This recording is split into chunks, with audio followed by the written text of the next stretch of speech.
Update. My boss told me I was fired as an April Fool's joke. It backfired spectacularly. Original post. My boss told me I was fired as soon as I got to work. I laughed and walked off. I spent the next 2 hours shutting down my station and packing my stuff. I even destroyed my client list. Mine was the largest in the branch. When I got home about 3 hours later, he called me. Boss. Hey Z, where you at? I can't find you in the office. Me. You fired me. Why the heck would I be at work? Boss. It's April Fool's. It was a joke. Get back in here. Me. No. You clearly said I am fired. I'll be taking unemployment for a few months and filing a complaint with HR. He lost his mind, and I just hung up on him. It's not freaking funny, and I'm taking a vacation and riding the wrongful termination train. He's called me 10 times, and I think HR is calling me now. Now for the top comments before reading the update. And on that day, the boss learned what it truly means to be the April Fool. It was at that moment he realized he was the biggest fool of all. Enjoy your unexpected vacation. I sincerely hope between HR and whatever lawyer you hire, you get a nice fat payout and a better work environment in the future. A nice side bonus to this is that your boss is probably going to get mad amounts of grief from his bosses and from HR as well. We're proud of you, OP. F that joke, dude. Nothing funny about that, especially when the majority of these BS jobs are at will and you can be fired for no reason. I hope that company burns. You deserve better, OP. I know it. I was looking for a reason, and he gave me one, with pay. This is why I hate April Fool's Day. It's a day when people who are not funny 364 days of the year suddenly think they're hilarious. I had a manager. It was his first attempt at managing people who would constantly joke with everyone. But once he was promoted to manager, his default response to someone making a joke at his expense was to say they were fired. Trust me, it's a joke that is not funny 365 days a year. When you actually have the power to fire someone, it's not a funny joke.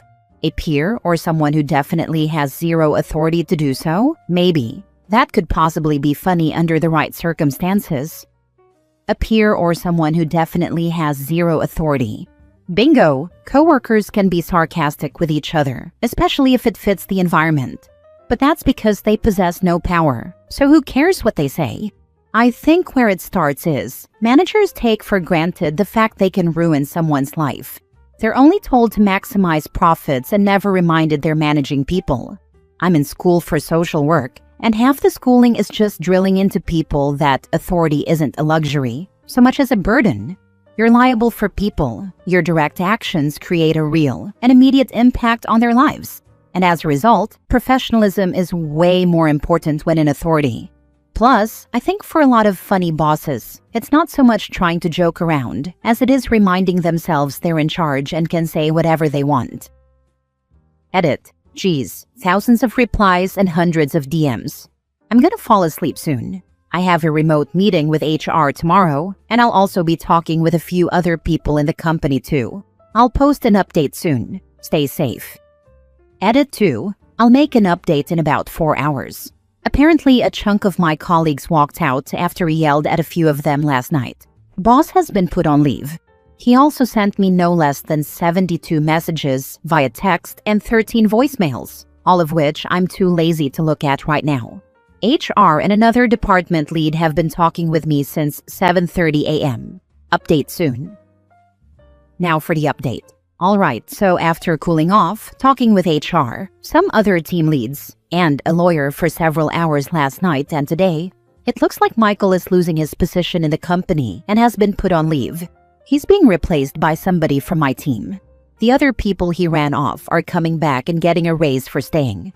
I am being shuffled to another team, getting a $5.15 raise and 4 bonus weeks of vacation. Starting yesterday, I need a break, so I'm going to use them all right now, since the company's already doing some rearranging and such. The team I'm getting, I will also be secondary lead on, and it's a team I've been trying to get onto for 3 years. Much better bonuses and clientele. So I get a promotion and a raise. The new boss is far less of a hassle and a lot more laid back. She went to great effort to get me to join the team she knew I wanted to be on, both today and yesterday, and gave me a lot more than I asked for. Michael looks like he's fired from what I can tell. He has a history of issues, but he got his severance from what I heard. My coworkers from the previous team look to have collectively complained and used it as leverage for raises. I think they'll get them too. It's weird how fast this all turned around, but I think I'll be in a better place for it financially.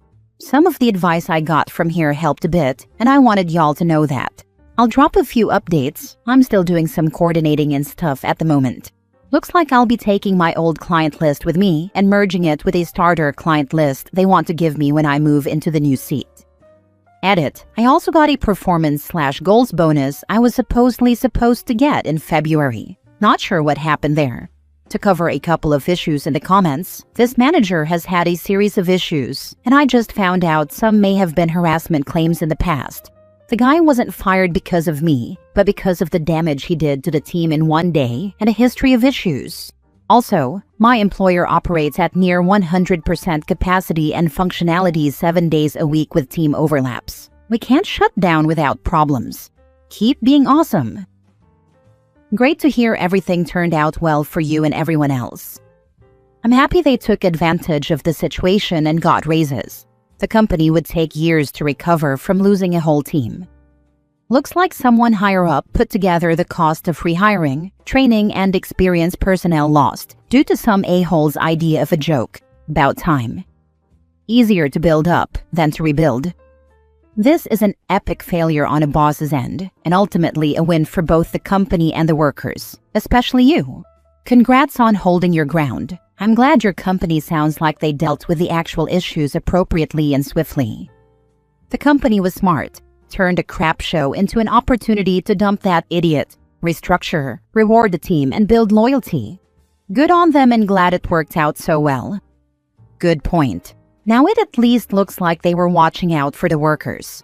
Yeah, it's probably just CYA, but it sounds like everyone wins anyway, so take it. More places need to start understanding that the workers are more important than the bosses. Next story, update. Constantly try and make my job harder? I'll make yours take even longer. Original post.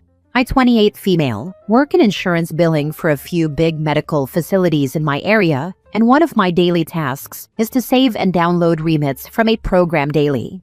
I've been at this company for a little over 3 years now, and I know how to do my job, and I do it pretty well. There is this woman, we shall call her Jane, around 51 female, who is always trying to make things hard for me or get me fired. There's a set of 4 cubicles where I, another employee, and Jane sit, and there's a printer in the other cubicle. She's lied to higher-ups about me sleeping at my desk, wasting time, playing on my phone, just overall anything she could come up with to make me look bad. She's yelled at me for turning the lights off on her, which I really didn't know she was in the office because she always runs out first at go time. I apologized to her, and she just kept trying to go off and brought it into the parking lot. I just ignored her and kept walking, but that turned into a meeting with the office manager, my direct supervisor, Jane, the other employee, and myself. Long story short, I basically told her I didn't understand where all the animosity was coming from. I'd been working here for 2.5 years at that point. She looked at me and said that I got her in trouble my second week of ever being there because she told me something about a job I had no idea about, and I asked my direct supervisor, who was training me, after she told me how to do something. And come to find out, that's why she doesn't like me. I didn't go out of my way to get her in trouble or anything. I was just confused, so I asked a question. I did apologize to her in the meeting, but she just ignored me. Fast forward a week and I'm sitting at my desk when she comes up to me to say that she accepted my apology. Then she starts printing out Bible verses and scriptures to put on her corkboard about forgiveness and how it's not for the other person, it's for yourself. She's literally the meanest person that works here, but she's got that holier-than-thou mentality. That makes her think she's the best thing since sliced bread. I think I just needed to provide a bit of context. Now on to the malicious compliance. So, I save and download remits for a few different clients every morning. Mondays are my busiest days for this because I have to pull them from different sites and a program that sends them to us electronically. Jane does billing for one of the same clients I pull remits for. She needs the remits to make deposits and whatnot. It usually takes me anywhere from 1.5 to 2.5 hours to complete this for all the clients. And because of what comes through Friday and over the weekend, she needs them first thing in the morning. Apparently, Jane has complained that I keep messing them up when I save and download them. I know I'm not. I triple check myself. I received an email last week stating that Jane was complaining again, so I decided Monday would be the day that I did things a bit differently. I came in, and instead of doing Jane's client first, I did the other 4. Then I took my time with Jane's because I had to make sure every letter and number was 1000% correct, because she needs them to be. I didn't want her to be upset, haha. She was waiting for all the remits for a deposit, so instead of the deposit getting done at 8:30, it just didn't get done until the next day. I've been doing hers last since Monday, and I don't know if anything will be said about me taking longer, but I have to do as I'm told and make sure it's correct, right? Laughing my butt off. Now for the top comments before reading the update. A meeting with the office manager, my direct supervisor, Jane, the other employee, and myself. Long story short, I basically told her I didn't understand where all the animosity was coming from. Did you bring up her constant lying to get you in trouble? From what you wrote above, she admitted hostility, which would be an admission of her making a hostile workplace for you. That was the time to air everything out. I did. I'm usually a very quiet person, and I'm used to people just walking all over me, but I said what I wanted to say in the meeting. I did ask her why she was doing all of these things, and she just sat there the whole time like she was annoyed and didn't answer the question. What would happen if you CC'd them to your or her supervisor, so that they could see themselves that there are no errors? I usually save the files to specific drives for my coworkers, but that's a great idea to screenshot what I save to cover my own behind. Always CYA in such circumstances. Over time, this could lead to enough evidence to get her reprimanded or fired. The burden of proof is on her, not you. Please help me improve by showing me the specific mistakes that I have made. I had a similar situation, and they showed me the error. I was like, huh? That doesn't look like the kind of error I would make. Things were formatted differently from how I do them. Then I asked them to right-click the cell and show the edit history. It was them who edited it last LOL. I nodded my head and asked if they would stop using my initials for their work. Now for the update. So, as of today, Jane is no longer an employee at my company. Since posting here, I've continued to take my time with the remits. But I ended up taking a couple of days off because I was sick.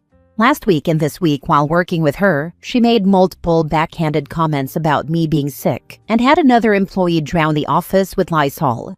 I got fed up and went to HR. And next thing I know, Jane is being called in there. I heard yelling, and Jane came back to her desk and packed it up to leave. She walked out and quit. I think my using the words hostile work environment and lawsuit played a part in it. I wish I could say this was because of my malicious compliance, but I'm happy with the result nonetheless. I really feel a weight has been lifted off my shoulders, and I don't even care if my workload gets a little bigger with her being gone. I wanted to say thank you to everyone who took the time to read my post and offer advice to me. I learned a lot from you all. Big hugs. Congratulations. Keep up the good work and a spine made of titanium. This is the first time in my life where sticking up for myself has gotten me somewhere, and it's a damn good feeling. That's that even though your workload is bigger, the work gets done faster and easier, making it feel smaller. People like that have a tendency to grind productivity to a halt, and taking them out of the equation makes everything smoother. Careful though, not only will you be on HR's radar, just in case it wasn't one-sided, they'll look at you, but when you easily do the extra work without her there, they'll try to pile on even more. Last story. My boss told me to stop answering my old staff's questions and helping them. Before I retired, I was a manager and programmer in a department located in the US. I would program, manage, assign projects, create timelines, answer questions that my staff had, etc. The company I worked for decided to consolidate the US and UK programming departments, and the new boss decided to have only managers in the UK oversee the programmers in the US. This meant that I was only supposed to keep programming. I had the most experience among all the US-UK programmers and no longer needed to do the management side of things, but I still got the same pay I used to. Due to a 6-hour time difference between the US and UK, that meant there were only 2 or 3 hours each day that we overlapped. This left the rest of the day for my old staff to either wait until the next day to ask their new boss, or come to me and I could answer immediately. The latter made more sense so they could keep working, but eventually the UK managers complained to the US-UK boss that the US staff wasn't coming to them for help and were still coming to me, which the UK managers were having a conniption about. My boss told me to stop helping my old staff when they asked me questions and that they needed to ask their new manager. So it was time for malicious compliance. I went back to only programming, and when my old staff came and asked me questions, usually in the afternoons US time since the UK was done for the day, I told them I was told to no longer help them, and they should ask their new UK manager the next day, or send their UK boss an email with their question.